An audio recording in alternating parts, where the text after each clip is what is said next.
கழகம் தொண்டர் சீர் பரவுவார் சம்பந்த சரணாலயடிகள் திருவடிகள் வணங்கி சவுந்தரநாயகி உடனவர் சுந்தரேஸ்வரர் திருவடிகள் வணங்கி விநாயகப் பெருமான் திருவடிகள் வணங்கி இப்பணி செய்ய உடல்நலம் மனவளம் ஞானத்தெளிவை குருவினிடத்திலும் திருவினிடத்திலும் விண்ணப்பித்து வகுப்பை தொடங்கலாம். மாணிக்கவாசகர் திருவடிகள் போற்றி. முதல் பதிவாக திருச்சதகத்தில் சக்தி வாங்கிடுங்க. இந்த முதல் பதிவாக திருச்சதகத்தில் ஓகே 48வது மந்திரத்தை நம்ம பதிவு செய்யணும். அதுதானே 48வது மந்திரம். 47வது மந்திரத்தில் என்ன கேட்டார்னா மாணிக்கவாசகர் போதும் கரெக்டாக பணி கொள்ளும் என்னை நீ அடிமை கொள்வதற்கு முன்பே கரெக்டாக ஒன்றும் பிரச்சனை. என்னை நீ அடிமை கொள்வதற்கு முன்பே என்னை நீ அடிமை கொள்வதற்கு முன்பே எனக்குள் வந்தாய் அப்படிங்கிறார். எந்த மந்திரத்தில்? 47. 48ல் 48வது மந்திரமாகி இந்த மந்திரத்தில் இறைவனுடைய காட்சி தடைபட்ட போது தான் அடைந்த துன்பத்தை சொல்கிறார். தான் அடைந்த துன்பத்தை மாணிக்கவாசகர் இங்கே அருளுகிறார். மந்திரம் செல்வம் நல்குறவின்றி என்று தொடங்குகிற மந்திரம். செல்வம் என்பதற்கு நல்வினை பயனால் வரும் செல்வம் என்று பொருள் கொள்ளணும். நல்வினை பயனால் வரும் செல்வம் என்று பொருள் கொள்ளணும். நல்குறவு என்பதற்கு வறுமை என்று பொருள். திரும்ப கொஞ்சம் அட்ஜஸ்ட் பண்ணிட்டேன் சிவா, அதனால தான் பார்த்தீங்களா அட்ஜஸ்ட் பண்ணிட்டேன். இப்போ கரெக்டாக இருக்கு. நல்குறவு என்பதற்கு தீவினை பயனால் வரும் வறுமை, தீவினை பயனால் வருகின்ற வறுமை. சரியா? இந்த ஏற்றத்தாழ்வுகள் இன்றி, இன்றினா இந்த ஏற்றத்தாழ்வுகள் இன்றி விண்ணோர் வந்து நல்வினை பயனை மட்டும் நுகர்பவர்களாக இருக்கிறார்கள் தேவர்கள். விண்ணோர்னா நல்வினை பயனை மட்டும் அனுபவிக்கின்ற தேவர்கள். அடுத்தது என்ன வார்த்தை இருக்குது? புழு, புல் இவைகளெல்லாம் தீவினை பயனை மட்டுமே நுகர்கின்றன.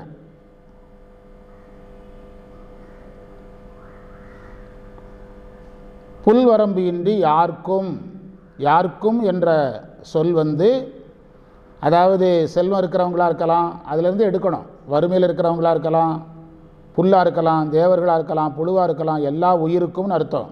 அரும்பொருள் யாருக்கும்னா எல்லா உயிருக்கும்னு அர்த்தம். அரும்பொருள் என்றால் அடைவதற்கு அரியவன். எல்லையில் புகழ் என்றால் அளவில்லாத புகழ். எல்லையில் கடல், அளவில்லாத கடல். கடல் என்றால் கடல் அணிந்த திருவடி.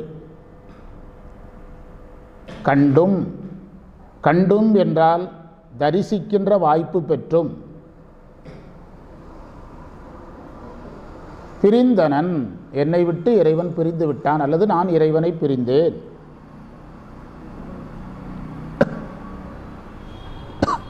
கல்வகை மனத்தேன் பட்ட கட்டமே. இந்த பிரிவு கல்போன்ற மனமுடைய நான், இந்த பிரிவு கல்போன்ற மனமுடைய நான் பட்ட கஷ்டம். கஷ்டங்கிறத என்ன சொல்கிறாரு? கட்டம் என்று சொல்கிறார். தொகைப்பொருள் எழுதிக்கிடுங்க. நல்வினை பயனால் வருகின்ற செல்வமோ தீவினை பயனால் வருகின்ற வறுமையும்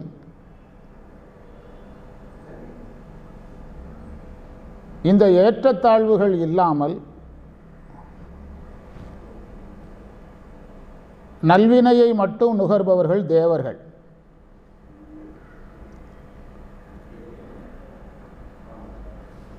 தீவினை பயனை நுகர்வது புல் செடி கொடி எல்லாம் சேர்த்துக்கிடலாம். புல் செடி கொடி இவைகள் எல்லாம்.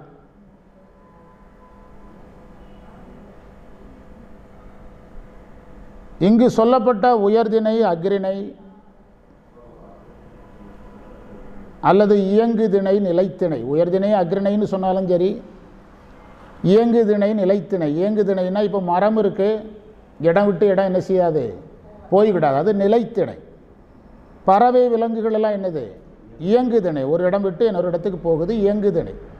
சமஸ்கிருதத்தில் சரம் அச்சரம் என்று சொல்லுவார்கள். இந்த இயங்குதிணை நிலைத்திணையை விட நமக்கு பழகி போன வார்த்தை இது சராச்சரங்கள். சரம் அச்சரம் பழகிற்று. சேக்கிழாரே சராச்சரம்னு தான் சொல்கிறார், சமஸ்கிருதத்தில் தான் சொல்கிறார். புல்வரம்பின்றி யாருக்கும், அதாவது இயங்குதிணைக்கும் நிலைத்திணைக்கும் அரும்பொருள் அடைவதற்கு அறிவனாக இருக்கிறான். அவன் திருவடி அளவில்லாத வியாபகம் உடையது, அவன் திருவடி அளவில்லாத வியாபகம் உடையது. அதை தரிசிக்கின்ற வாய்ப்பை நான் பெற்றேன்.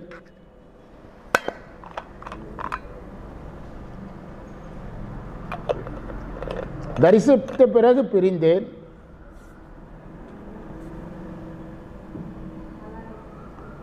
இந்த பிரிவு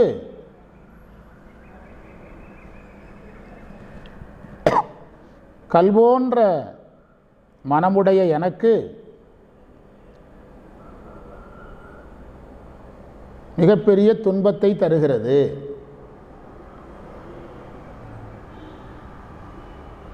கல் மனம்னு சொன்னாரா, கல் வகை மனம்னாரா?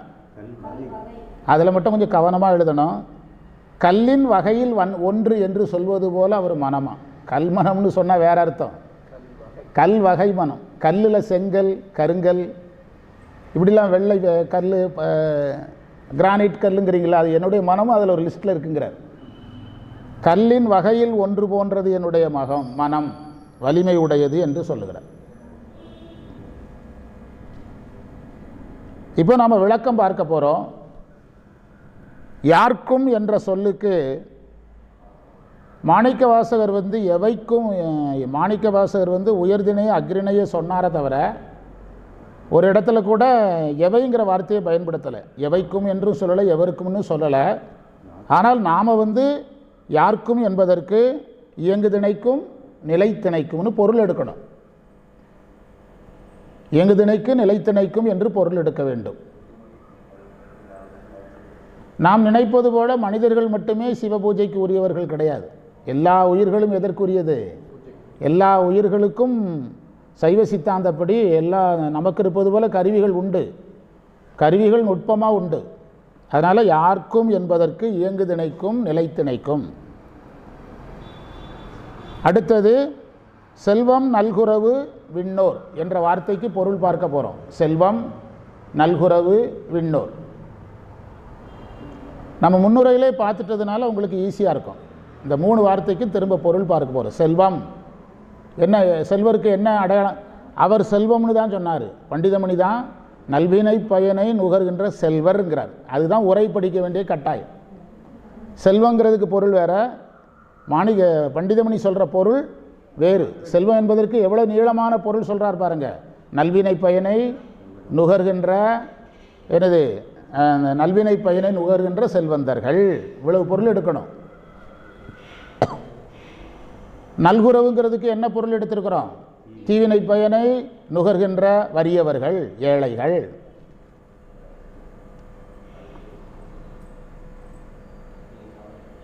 விண்ணோர் என்பதற்கு என்ன பொருள் எடுக்க வேண்டும்? புண்ணிய பயனை மட்டும் நுகர்கின்ற தேவர்கள்.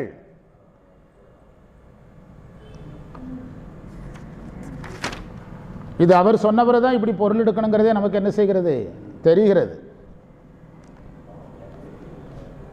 செல்வம் என்பதற்கு செல்வர் என்றும், வறியர் என்பதற்கு வறுமை என்றும் பொருள் எடுக்கிறதுனால இது ஆகுபெயர். தமிழ் இலக்கணத்தில் பள்ளிக்கூடத்தில் படிச்சிருப்போம். இது ஆகுபெயர்.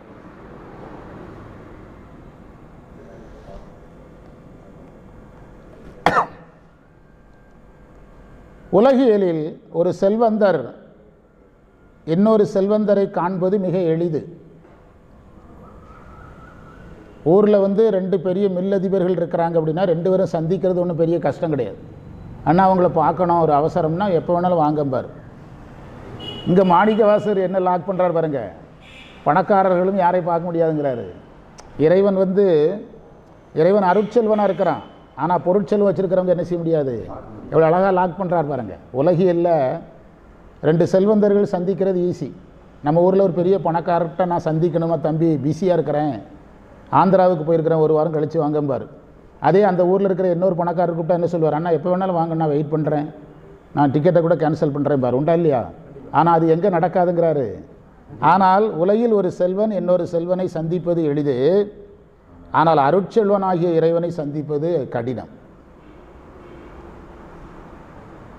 கடினம் என்பதை முதல் வரியில் சொல்றார்.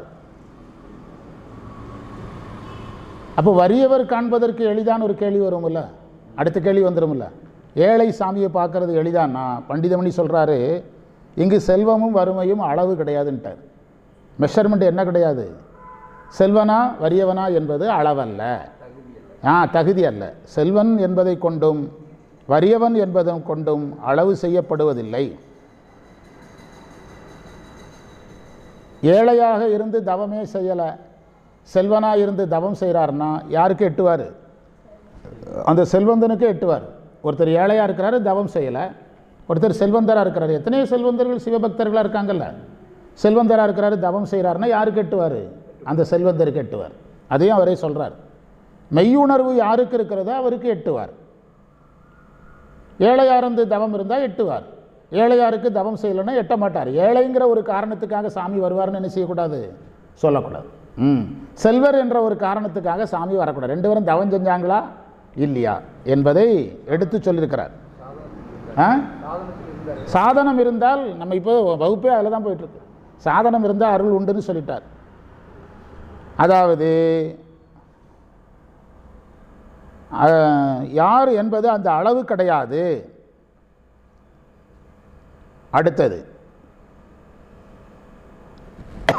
அடுத்து புழுவுக்கு வந்துட்டார். புழு என்னதெல்லாம் சொன்னார் அங்கே? புல் புழு இவைகளெல்லாம் பாவத்தை நுகர்கின்றவைகள். அவங்களுக்கு புண்ணியம் கிடையாது, அதனால தான் புழுவா மனிதனாக பிறக்கலை. அவைகளெல்லாம் பாவ பயனை நுகர்பவைகள். இன்னும் புழுக்களை எடுத்துக்கொண்டால் ஒரு வகையில் அவைகள் நரகத்தில் இருப்பதற்கு சமம். புழு இந்த உலகத்தில் தான் இருக்குது, ஆனால் எதில் இருக்கிறதுக்கு சமம்? நரகத்தில் இருப்பதற்கு சமம்.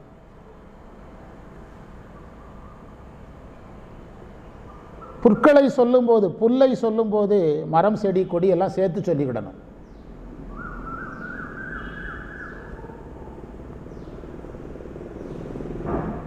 புண்ணியத்தை மட்டும் நுகரும் தேவர்களுக்கு செருக்கு உண்டு. புண்ணியத்தை மட்டும் நுகரும் தேவர்களுக்கு செருக்கு உண்டு, அவர்கள் காண்பதற்கு அறியவன்.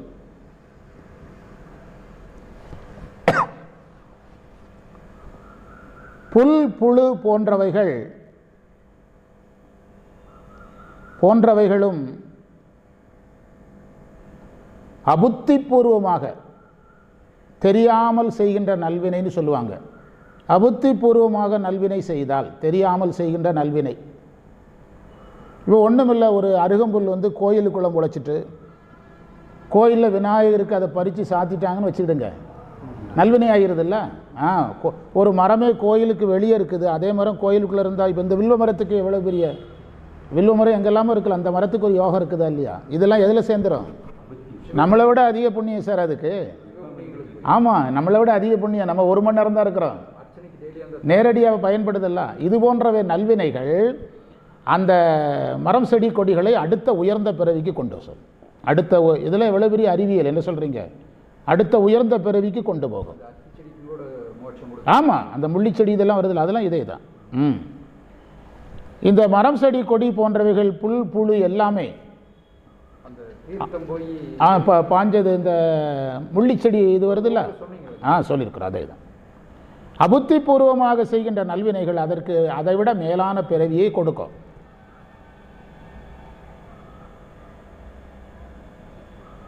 எனவே தேவர் மனிதர்கள் காண்பார்கள்,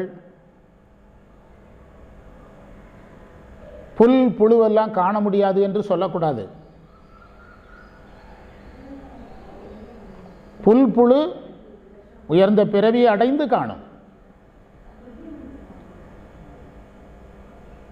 செல்வந்தர் ஏழை சாதனம் செய்து காண்பர். தேவர்கள் பக்குவம் வரும்போது காண்பார்கள்.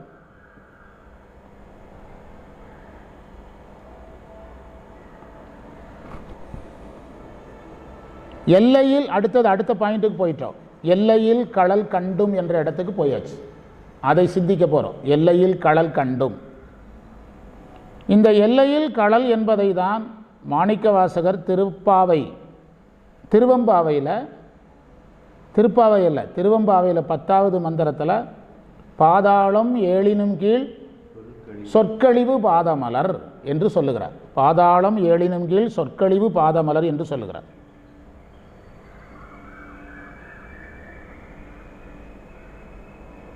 அதை தான் எல்லையில் கடல் கண்டும்னு சொன்னார். திருவெம்பாவையில் இதே மாதிரி சொல்கிறார். பாதாளம் ஏழினும் கீழ் சொற்கழிவு பாதமலர்னு சொல்கிறார். அடுத்தது அந்த தொடரில் இருக்கக்கூடிய கண்டும் என்ற சொல்லை விளக்குகிறார். கண்டும் கண்களால் மாறுகின்ற பொருளை தான் பார்க்க முடியும்.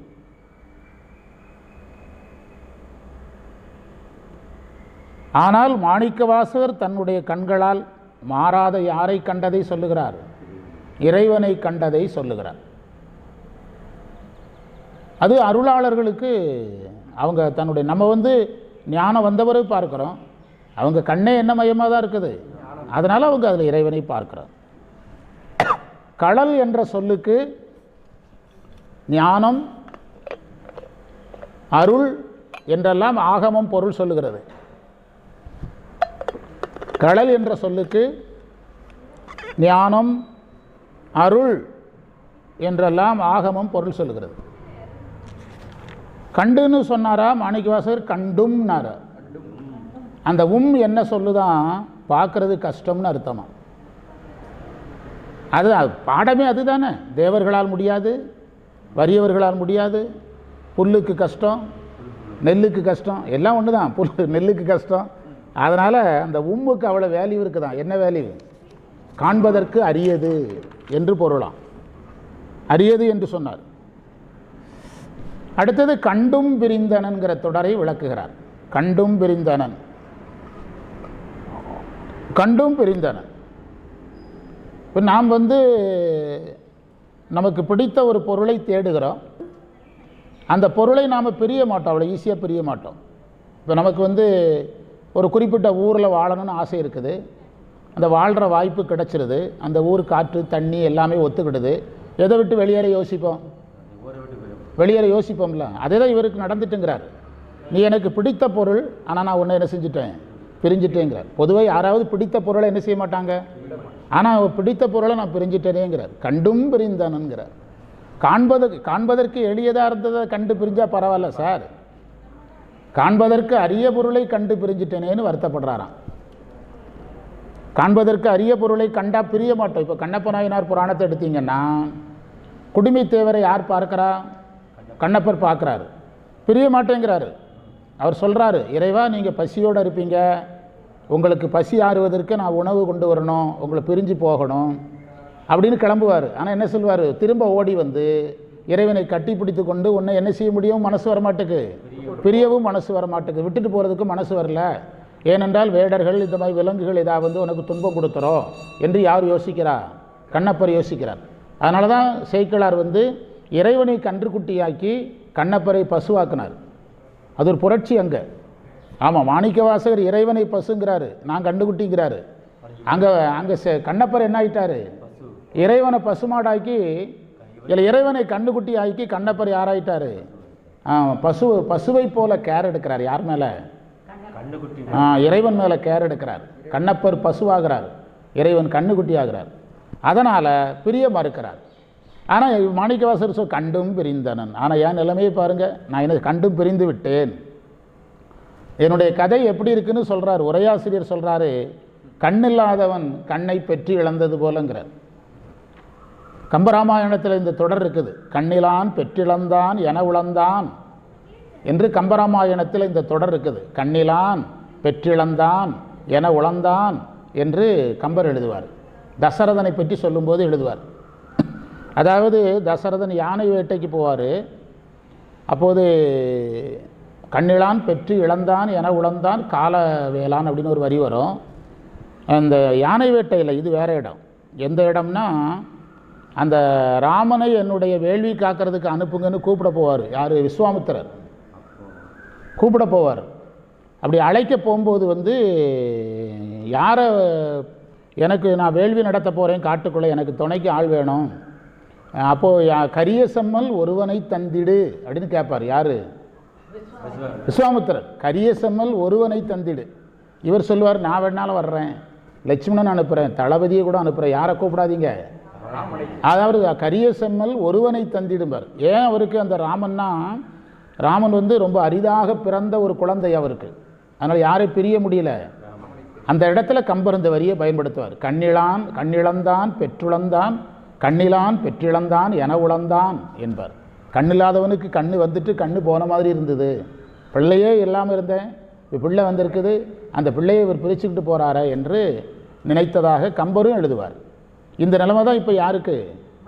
மாணிக்க வாசகருக்கு. அது உரையாசிரியர் அந்த வரியை அப்படியே பயன்படுத்துகிறார்.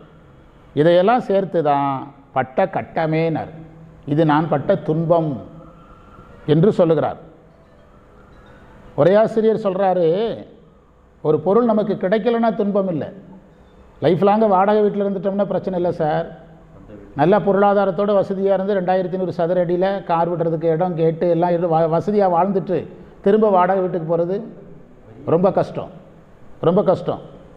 கிராமங்களில் சொல்லுவாங்க, வாழ்ந்தவன் கெட்டால் வறுக்கோட்டுக்கு ஆக மாட்டான். எங்கள் ஊரில் சொல்லுவாங்க, வாழ்ந்தவன் கெட்டால் வறுக்கோட்டுக்கு ஆக மாட்டாங்கிறது திருநெல்வேலியில் பழமொழி. என்ன அர்த்தம் தெரியுமா? இந்த பாப்கார்ன் இருக்குதுல்ல, அதை நம்மளால் 40-100 ரூபாலாம் கொடுத்து வாங்கி தின்னுட்டு இருக்கான். கிராமங்களில் என்ன செய்வாங்கன்னா, மண்பானை உடஞ்சிரும். இப்போ மாதிரி தூக்கி காட்டுக்குள்ளெல்லாம் வீச மாட்டாங்க. உடஞ்சதை டேமேஜ் ஆகாத பாதுகாப்பான பகுதி இருக்கும் பாருங்கள், ஒரு பாதி டேமேஜ் ஆகலாம் எடுத்து வச்சுடுவாங்க. அதில் பாப்கார்ன் வறுப்பாங்க. பாப்கார்ன் அதில் தான் எங்கள் அம்மாலாம் எனக்கு வறுத்து கொடுத்த ஞாபகம், எனக்கு இந்த காட்சியே ஞாபகம் வருது. அதில் வறுப்பாங்க. அந்த ஓட்டுக்கு கூட ஆக மாட்டானா. யார்? ஒரு பெரிய கோடீஸ்வரனாக இருந்தவன் ஏழை ஆகிட்டானா, அவன் எதுக்கு கூட ஆக மாட்டானா? பாப்கார்ன் வறுக்கிறது கூட ஆக மாட்டான். வாழ்ந்தவன் கெட்டால் வறுக்கோட்டுக்கு கூட ஆக மாட்டான். ஒருத்தர் பட்டு வேஷ்டியாக கட்டினா நம்ம என்ன நினைப்போம்?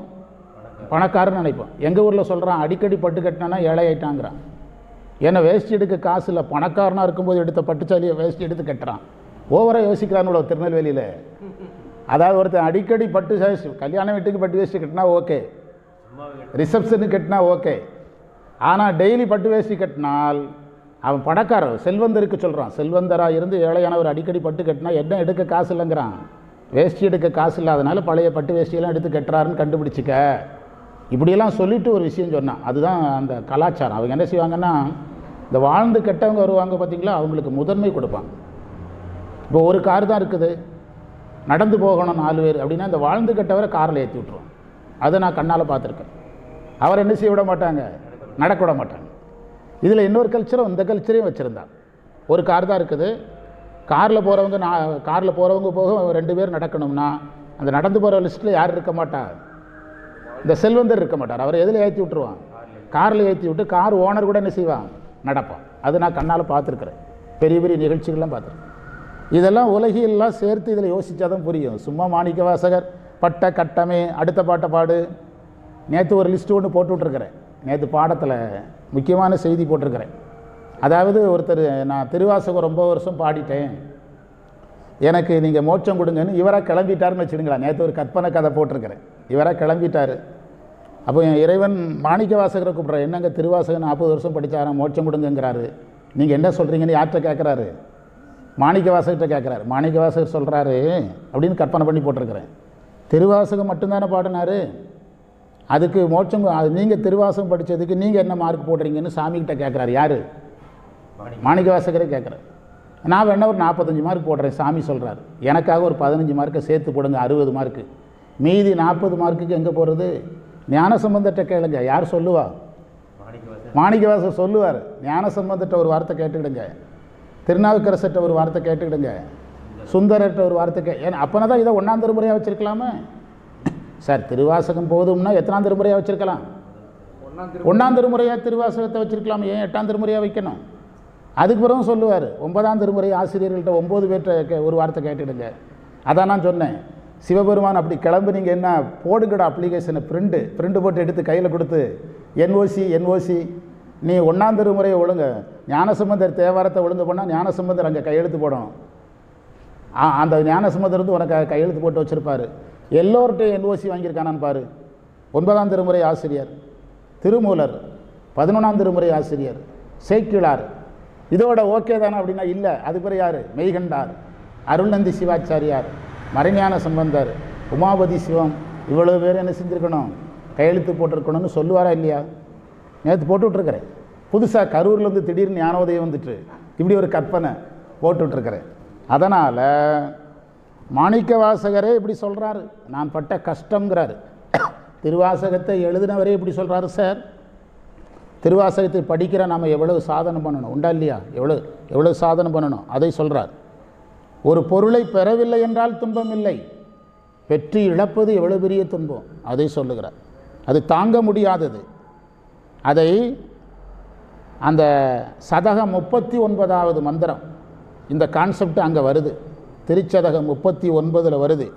என் தலைவனை நனி காணேன், என் தலைவனை நனி காணேன், தீயில் வீழ்கிலேன், திண்வரை உருள்கிலேன், செழுங்கடல் புகுவேனே. சாமியை பார்க்காதனால நெருப்பில் குதிச்சிடலாமான் இருக்குது, மலையிலிருந்து உருண்டரலாமான் இருக்குது, கடலுக்குள்ளே போய் இறங்கி உயிரை விட்டுடலாமான் இருக்குங்கிறார். யார்? மாணிக்கவாசர். இறைவனை பிரிவது அவ்வளோ கஷ்டம், அதை அதில் சொல்லுவதை பார்க்கிறோம். அந்த பகுதி நிறைவு. அடுத்ததுக்கு வந்துட்டோம். கல்வகை மனத்தேன். கல்வகை மனம்.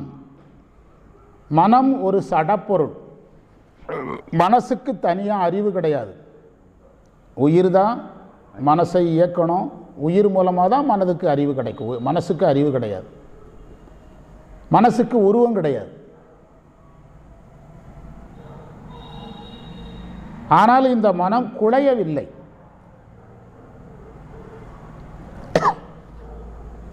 உருவமற்ற என் மனம் குலையவில்லை. எனவே இது உருவமுடைய கல் போல் இருக்கிறதுங்கிறார். உருவமுடைய கல் போல் இருக்கிறது. இந்த செய்தியை சதகம் 94லையும் சொல்றார் மாணிக்கவாசகர். கல்லை மென்கனியாக்கும் விச்சை கொண்டு என்னை நின் கலர்க்கு அன்பனாக்கினாய். 94 இருக்குது திருச்சதகம். கல்லை மென்கனியாக்கும் விச்சை கொண்டு. இறைவன் என்ன ஃபார்முலாவை கையில் எடுத்தாரான்? கல்லை கூட பழமாக மாத்திர வரான். யார்? சிவபெருமான். நான் ஒரு கல், என்னை கனியாக்கிட்டார். யார்? சிவபெருமான். விச்சைனார். அது எல்லாரையும் முடியாதுங்கிறதுனால தான் அது ஒரு வித்தை. அது ஒரு எல்லாராலையும் முடியாதது, அது ஒரு வித்தை. அதை கொண்டு உன்னுடைய கலர்க்கு என்னை அன்பனாக்கினாய் என்று சதகம் 94லையும் சொல்கிறார். அதையும் நாம் அங்கே எடுத்துக்கிடணும். என் மனம் குலையவில்லை. என் மனதை நீங்கள் கருங்கல், செங்கல், என்னது இதெல்லாம் சொல்கிறோம்ல, கருப்பு கிரானைட்டு, வெள்ளை கிரானைட்டு. வெள்ளையாகவே இருக்கிறதுக்கு என்ன சொல்கிறோம்? வெள்ளையில் சிலையெல்லாம் செய்வாங்கல்ல, மார்பிள்ஸ். இந்த மாதிரி கல்லில் ஒரு 8 கல் இருக்குன்னா 9வது கல்லை எதை போட்டுக்கிடுங்க?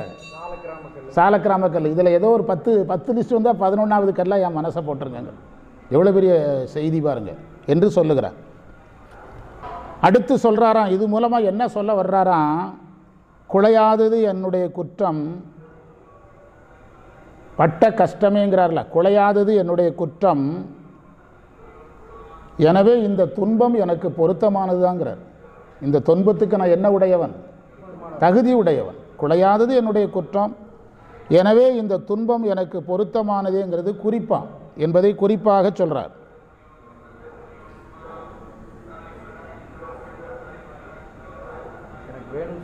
ஆமாம், எனக்கு இதுவும் வேணும், இதுக்கு மேலேயும் வேணும்னு சொல்கிறாராம். பிரிவு, அதாவது கஷ்டம் வந்தது, கஷ்டத்தால் எனக்கு துன்பம் வந்தது. கஷ்டங்கிறது பிரிவினால் வந்தது. இதான் அவர் சொல்ல வந்தது. கஷ்டம் வந்தது, கஷ்டத்தால் துன்பம் வந்தது. நான் கஷ்டம்னு சொல்கிறது இறைவனை பிரிந்தது, இறைவனை பார்க்கிற வாய்ப்பை இழந்ததையே நான் கஷ்டம் என்று சொல்லுகிறேன். முடிவுரைக்கு வந்துட்டோம். முடிவுரை. நீ எளியவனாக வந்து காட்சி தந்தாய், அதற்கு நான் கைமாறு செய்ய முடியாது.